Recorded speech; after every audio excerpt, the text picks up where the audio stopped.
Деца с увреждания от различни социални домове в Бургас за първи път участваха в турнир по конен спорт. На манежата яздиха заедно с техни връстници от школите по конен спорт в града.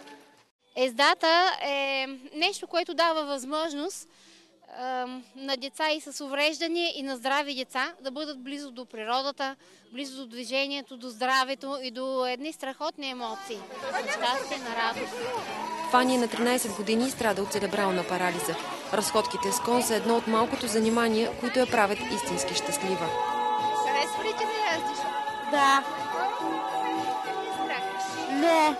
Какъв е коня? Попън.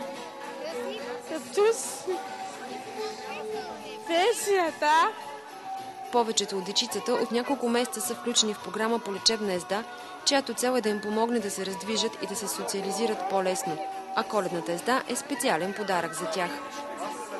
Защото им обещах, че който стане добър ездач, който напредва в упражненията, който раздвижи ръчички, крачета, така ще получи подарък от тя до Коледа. Може ли да се каже, че тази лечебна езда може да излекува децата? По света това става. Колеги, които работят в Шумен няколко години, казват, че имат вече 8 раздвижени деца. Колегите, които работят в София, също имат много хубави успехи. Проблема е, че трябва занятията да се правят колкото се може по-често, за да има някакъв ефект, траен ефект. А това е скъпоструваща процедура.